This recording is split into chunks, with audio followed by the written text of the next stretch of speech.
So my 1985 Mercedes 300 TD, the condenser, the original one, when I got the AC working in this thing again, the original condenser was pushed in the middle. It was bowed. It had a fan impression on it. And I don't know if it leaked or not, but I pulled the one out of my parts car because this is it right here. It looks to be in good shape. What I found though is that I leaked Freon, and upon checking with a UV light, it's leaking right in here and right here. So it's got two spots that it's leaking. That's our issue.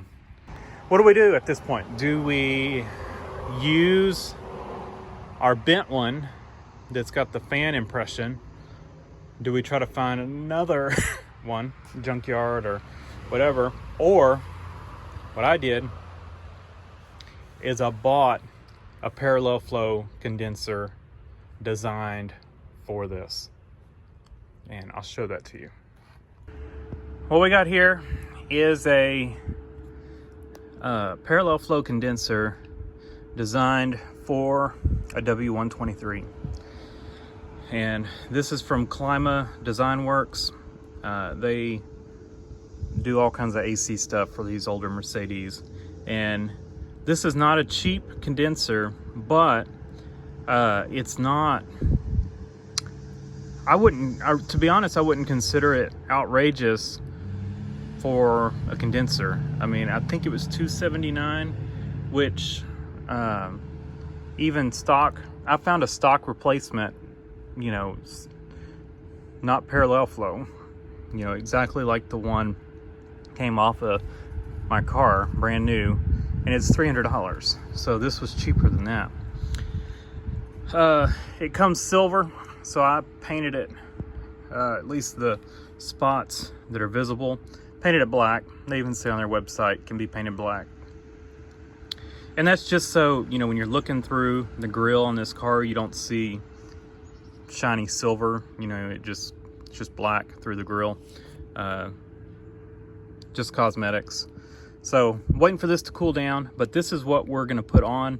Comes with new O-rings and everything. Should be a direct swap. All of our lines should fit right on it.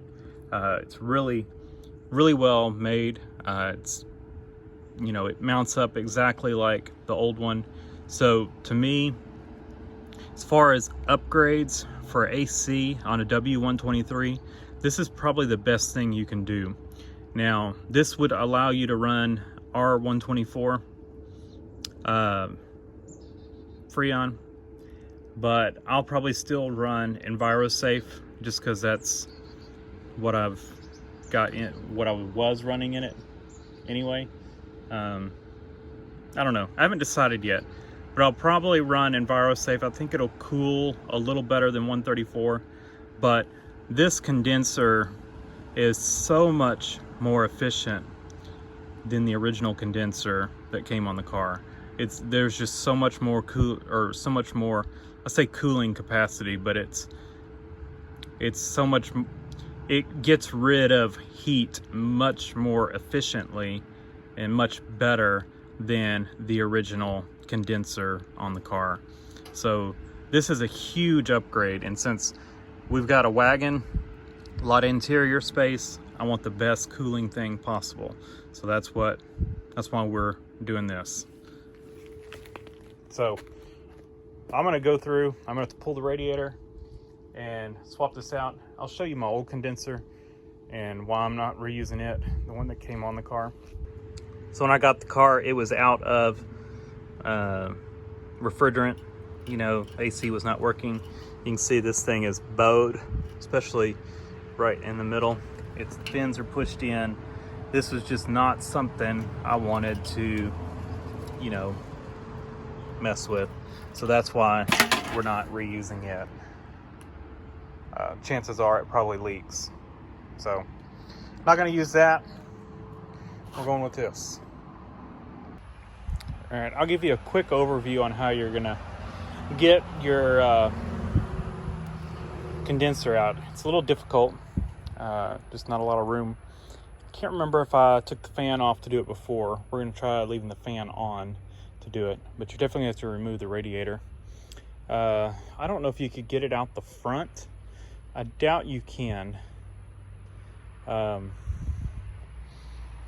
So we're going to get it out through where the radiator is. You've got, for the fan shroud, got these little clips. Just pull up on those and they come off, and it just sits in the bottom. So that's undone. And then the radiator has got these clips. Just undo those, get your screwdriver in there and pull them out, and that releases your radiator. Now for the oil cooler, you've got a little mount that slips on like this. It's gonna have a bolt through it. You undo that bolt, top and bottom, and these little things just slide right off. And you can get your oil cooler out of the way.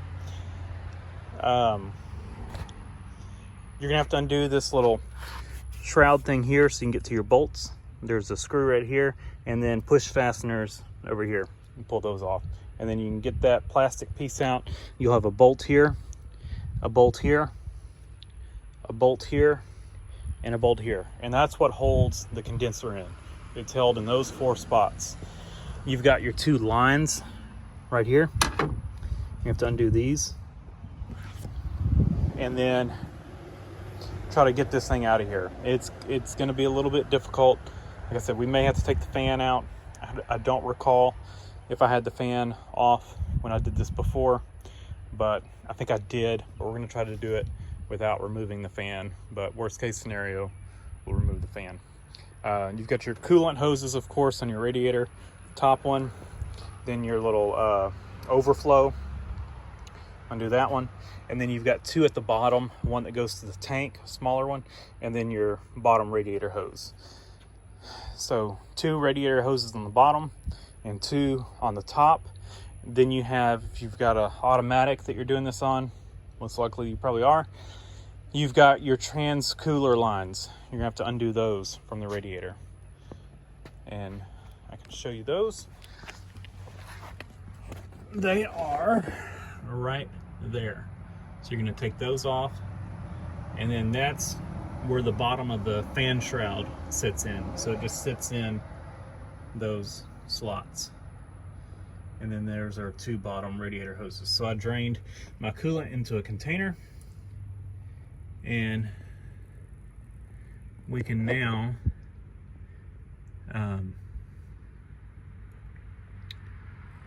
undo our radiator. I'm going to go ahead and undo my transmission cooler lines. So I'm going to get a little pan that those can dribble into.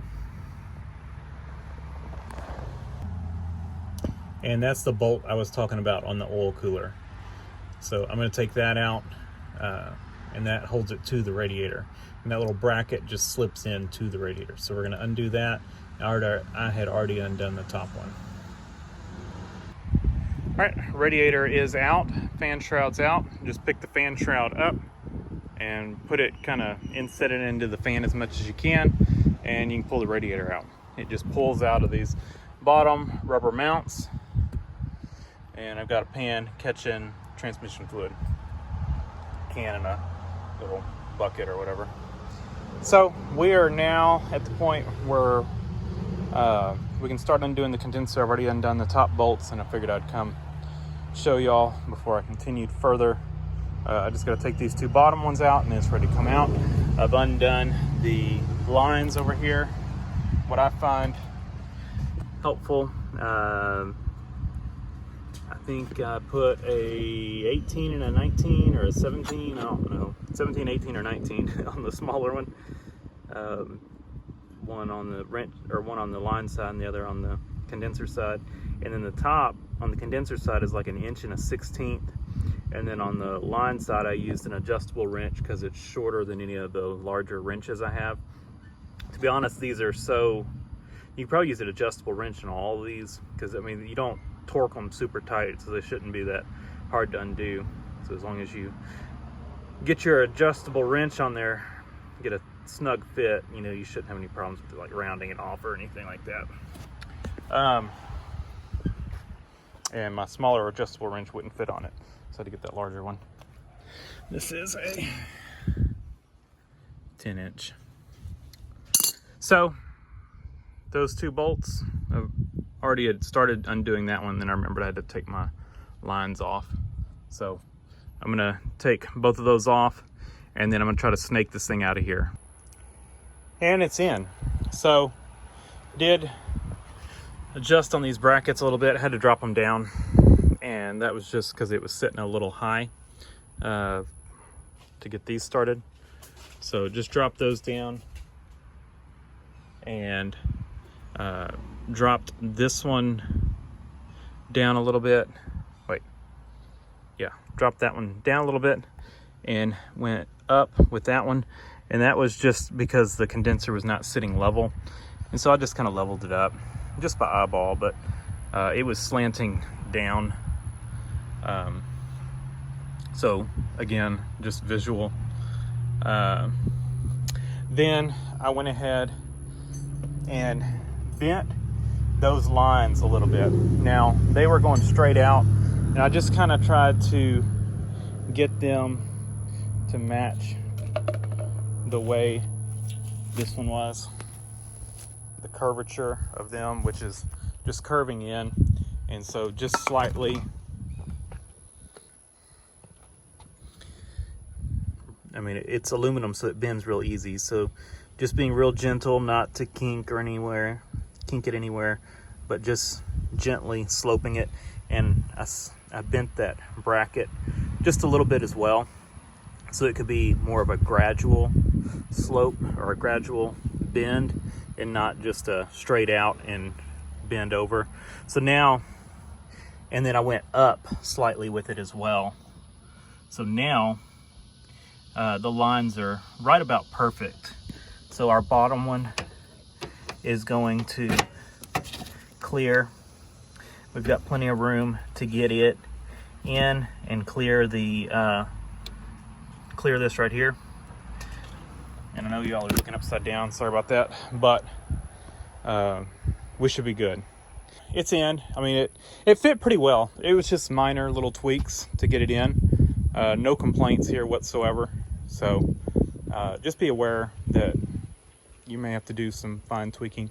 I'm sure it's really hard to make something like, you know, a retrofit item universally fit to every single vehicle. And like I said, mine has had a minor front end collision. There's no obvious signs of damage here, but obviously the fan had gotten pushed into the condenser at some point. So from what I can tell, everything looks straight on it, but there could be something tweaked, who knows. Anyway, so it's in. We are ready to go ahead and hook up our lines. We've got new O-rings to put in, so I'm gonna put those on, and then I'm gonna hook the lines up, and then it's ready to pull a vacuum. Fast idle stick engage. Help it take in a little bit more. Still got a pretty cool pan there. I put it over here so you can get some heat. You get heat in the can, it helps it go into the system. Our pressure's looking good. It's kind of a cool day, 78 degrees. We are condenser temperature 120.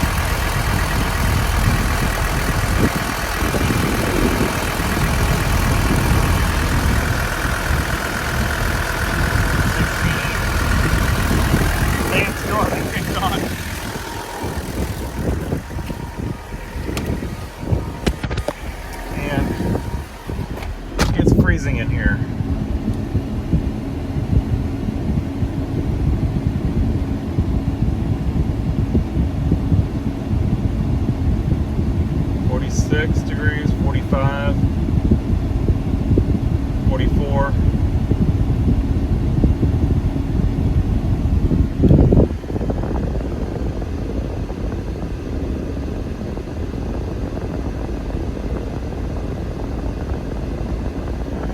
good with that. 41, 40, 42.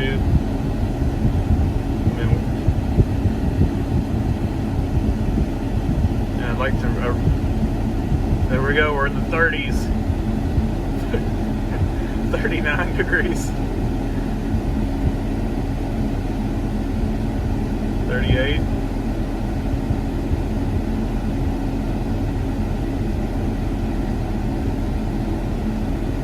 38 degrees. And we're at just 1,000 RPMs.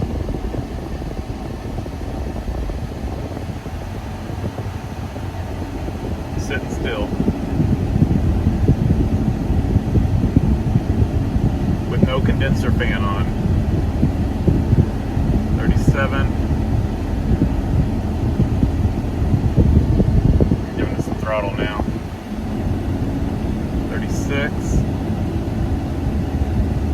34. 30. Or 30. Yeah. Well, it's cooling in the 30s, and it is cold in here. Like I said, it's only 78 degrees, but I mean, it's cooling 70 degree air, 40 degrees down. So that's pretty efficient, I would say. I normally am happy with 30 degrees difference between what it's cooling and outside temperature, but we're getting 40 degrees cooled down, and that condenser is not hot. I mean, you saw it's like 120. That is a very efficient condenser. We still have not kicked on our fan here. It may never kick on.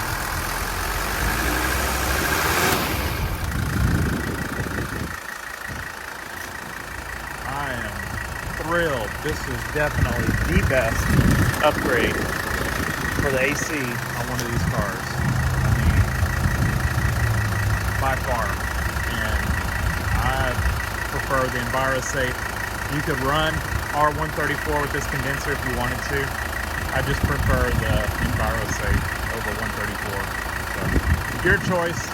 The cost really is not much different. I think I paid about, I don't know. I want to say it was like $45 for 12 cans, but one can is equivalent to like 13.3 ounces, so it's a little over like your 12-ounce can of 134. So, but yeah. Anyway, if you're looking for cooler, more efficient AC on your W123 Mercedes, parallel flow condenser. Awesome, awesome, awesome. I cannot be happier with the result of that condenser. Thanks for watching. Oh, I'll put a link. I have no affiliation, no sponsorship, no anything. I paid full price for this condenser. This is just my own review of it. Didn't get a discount for doing it or anything. I don't get a portion of sales or anything. But I will put a link in the description to this condenser. It's from Klimt Design Works, if I remember right, got their name right. But like I said, there'll be a link in the description. They have this condenser. They've got a bunch of other stuff as well. They have a fan upgrade, which, to be honest, I don't even think I'm going to need it. We'll check it on a hot summer day and see how much the fan runs. But it's been running probably 2 hours, hour and a half right here, and the fan has not kicked on. It has not needed it. But it is a cooler day. It's 78 degrees outside, so it's cooler. You know, when a 100-degree day, it's probably going to kick on. Thanks for watching. Leave a comment down below, hit the like button, and subscribe for more.